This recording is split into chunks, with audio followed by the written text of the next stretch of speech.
So I actually never knew Pastor Ezekiel until when he had a crusade in Kasarani Stadium. And not only that, from there, he really trended and there was a lot of hype about him from even people and presenters I used to listen to, like Maina. And this continued on and on and on. And then my curiosity grew from 0, or rather from 3 to 10. And this journey was not an easy journey. It was a super long journey, a tiresome journey. Once you are in Mombasa and you really want to go to this church, actually, Kitambo, the church used to be at Shanzu, but then he relocated, or rather they relocated to Mavueni. So once you are there, be careful because you do not want to get lost thinking it's still at Shanzu, or some people still think it's at Shanzu. So they will confuse you and you might get lost. So what you do once you are in Mombasa town, you get a tuk-tuk, a taxi, or a car, or maybe a matatu. And if it is a matatu, you alight at Kongowea. And from Kongowea, you now get the matatus that are heading to I almost said Kisumu. You now take the matatus that are heading to Kilifi. So once you take the matatus that are heading to Kilifi, you alight at Mavueni. And from Mavueni, trust me, you will not get lost at all, because once you are at the stage here, once you are here, everybody's going to be shouting at you. Are you going to Pastor Ezekiel's? Can I take you? Are you going to New Life? Like, everybody's going to be struggling for you.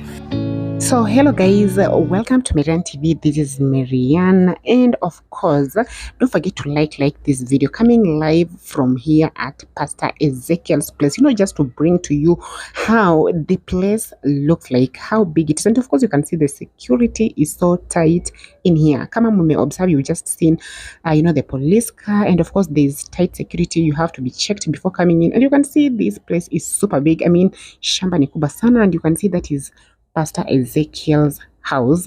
He has buildings here, that's an hospital being built, restaurants, schools, super big, and you have flags of different countries from Hukuju hadi Hukochini. So now the difference between this place and Paul Mackenzie's place. Paul Mackenzie's ni shamba tu kubwa, as you all have been seeing in the news. If you haven't, you can just be checking. You can see Paul Mackenzie's place is still developing, or rather Nishamba tu iko, and is sort of a forest, where we have lost our fellow Kenyans, due to the fasting cult. And the difference with here, you can see, is that Pastor Ezekiel has really built this place. He has really utilized this shamba amejenga, and you can see how big it looks like. So of course ameshikwa leo with association allegedly with Pastor Paul Mackenzie, and still under investigations.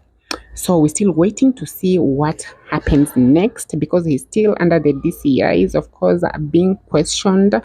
And meanwhile, this is his church. How it looks like, how big it is with the shambas, yeah. So I'm just even zooming. You can see those are hospitals being built. Of course, that is the information I gathered here. And this is a restaurant that is here, providing foods for the people who come here, because a lot of people flock here. If you people didn't observe, when Pastor Ezekiel came to Nairobi in Kasarani, the place in Kasarani Stadium was super full, and this is witnessed here as well. For I'll be showing you guys how the church looks from the inside. It's super big. Just take a look from the outside how big it is. So this of course justifies how many people are gathered there in Kasarani. So this is also how big it looks like. It is only okay for the church to be big as well, because considering that the people, the congregants, or the people who come here are ni wengi, and these are the toilets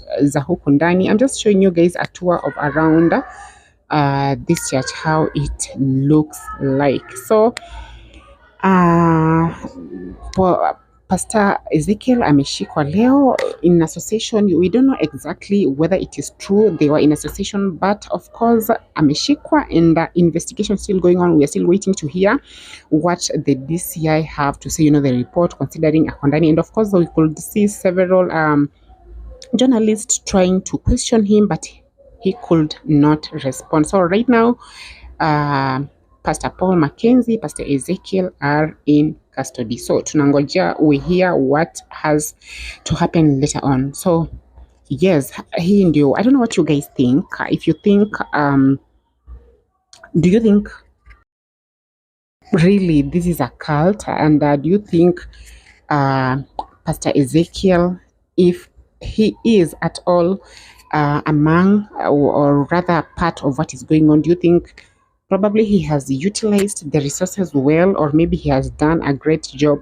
of, being discreet with the building and all these, these are big restaurants and, schools and I'll be showing you guys hata mashamba nje ni mashamba kubwa kubwa. I'll be showing you guys mashamba za Pastor Ezekiel, mashamba za Paul Mackenzie. These guys have lots of shambas, and of course it is being said that the shambas are being sold at a very cheap price. So it is even understandable why they have and they occupy such big shambas.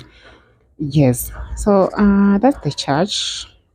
And this is the compound. It's big, guys. You really need to be here for you to see, but I'm really hoping the camera is doing justice to you right now.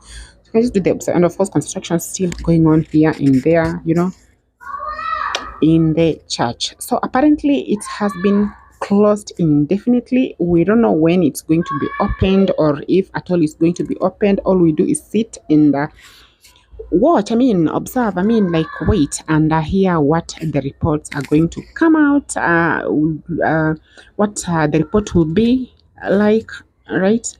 Yeah, but this is very unfortunate. If at all this is true, just see, take a look at the church, super big, super big. Yeah, it is very unfortunate if at all this is really true, and then justice must be served. And of course we wish condolences to the families of lost loved ones. It's good to worship the Lord. And of course, if you haven't watched the interview I did with gospel artist MC Angel, you can just go and watch when he was trying to explain that even when you are fasting, try take the days that are comfortable with you. What you can take, don't surpass the energy, and you can also try use some water, etc, because it is good to pray, good to fast, and then try check your body even when doing so. So the extent of fasting and even dying, and the fact that even the people who are fasting have been brainwashed. Brainwashed to an extent that they are being saved, but nobody wants to be saved. They've been crying now, calling those who are saving them, saying they're the ones who are at fault. So, yes, I'll be showing you guys around, and we can see how the shambas look from the inside, because not sure you are in the inside. Apparently ndani ya shamba ya Paul Mackenzie, it is not built. We just saw huts and nothing much going there in terms of developments of modern buildings, amenities, etc. But of course we can observe that here in Pastor Ezekiel's church. So let's see what he'll have to say, whether he is pamoja with Paul Mackenzie. If so, why has he built and not Paul Mackenzie? Or maybe is it not the same? Or maybe why didn't he influence him? Or like what is going on really? If at all they are together, why has Pastor Ezekiel built all these and Paul Mackenzie no? Is there something that is being hidden, something that we need to know? So those are some of the questions probably Kenyans are asking, and everybody would want to know if at all they are in association, and if yes, what is going on. So guys, be sure to stay tuned in, like this video, and let me know in the comment section below what you think about this. Yeah, let the discussion begin, and of course stay tuned for the next video, because I'll be showing you guys around the shambas that they own from the outside. Okay, see you all in the next one. Bye bye.